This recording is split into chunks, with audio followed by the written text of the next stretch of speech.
జీవితంలో సుఖపడాలంటే శుక్రగ్రహ అనుగ్రహం ఉండాలి.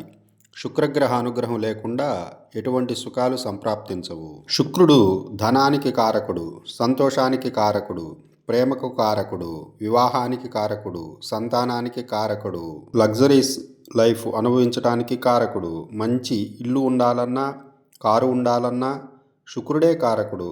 శుక్రుడికి సంబంధించిన కొన్ని వస్తువులు భృగు సంహిత ప్రకారం బంగారము, వెండి, రంగురంగుల వస్త్రాలు, తెల్ల గంధము, పాలు, పెరుగు, బియ్యం, పటిక, పంచదార, తెల్లటి దండలు, సుగంధ ద్రవ్యాలు, తెల్లటి పుష్పాలు, తెల్ల గుర్రము మొదలైనవి. ఇవి దానమిస్తే శుక్రుని వల్ల కలిగే కష్టాలు తీరుతాయని భృగు సంహిత చెబుతుంది.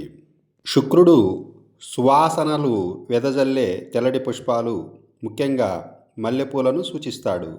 శుక్రుని ప్రీతి కొరకు ఈ మల్లెపూలతో కూర్చిన దండలను లక్ష్మీదేవి పటానికి వేయాలి. రెండవది, శుక్రుడు తీపికి, పాలకు, బియ్యానికి కారకుడవుతున్నాడు కనుక ఈ మూడు కలిసి క్షీరాన్నం, దీనిని లక్ష్మీదేవికి శుక్రవారం నాడు నైవేద్యం పెడితే 9 శుక్రవారాలు ఆపకుండా ఇలా చేస్తే చాలా చక్కగా ఈ రెమెడీ పనిచేస్తుంది.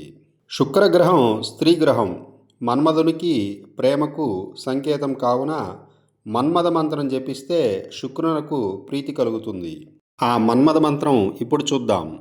ఓం నమో భగవతే కామదేవాయ ఇంద్రాయ వసాబాణాయ ఇంద్ర సంజీవన బాణాయ క్లీం క్లీం సమ్మోహన బాణాయ బ్లూం బ్లూం సంతాప బాణాయ సహ సహ వశీకరణ బాణాయ కంపిత కంపిత హుంఫట్ స్వాహ. మరొక మంత్రం ఓం క్లీం నమో భగవతే కామదేవాయ శ్రీం సర్వజన ప్రియాయ సర్వజన సమ్మోహనాయ జ్వల జ్వల ప్రజ్వల ప్రజ్వల సర్వం జనం మే వశం కురు కురు స్వాహ. దీనిని జపిస్తే రోజుకి 108 సార్లు చొప్పున 90 రోజులు గనక జపిస్తే శుక్రశాంతి జరుగుతుంది. మన్మథ శబ్దమునకు అర్థం వెలగపండు అని కూడా ఉన్నది.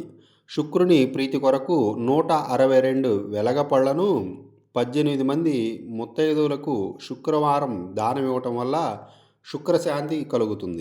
ఈ దానం ఆలయంలో కానీ లేదా అమ్మవారి ఆలయం లలితాంబిక గుడిలో కానీ ఇవ్వడం శ్రేయస్కరం. ఇలా 162 వెలగపళ్లను సమకూర్చలేని వారు కనీసం 21 వెలగపళ్లను దానం ఇవ్వవలసి ఉంటుంది. ఇవి మాత్రం పార్వతీ అమ్మవారి దేవాలయంలోనే ఇవ్వాలి.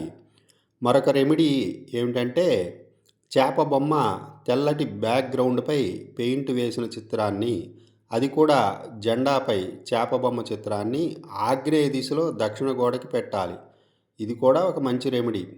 అలాగే శుక్రుడు పాలను సూచిస్తాడు కాబట్టి 9 లీటర్ల పాలను శుక్రవారం నాడు అమ్మవారి గుడిలో దానం చేయాలి. మరొక రెమెడీ ఏమిటంటే 162 మంది స్త్రీలను, పేదవారిని తీసుకువచ్చి వారికి క్షీరాన్నం పెట్టాలి. ఇది శుక్రవారం నాడు చేయాలి.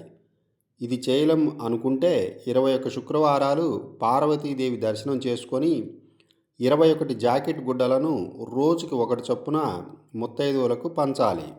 శ్రీచక్ర పూజ చేసేవారిని, బాలా త్రిపుర సుందరీదేవి పూజ చేసేవారిని శుక్రుడు బాధించడు.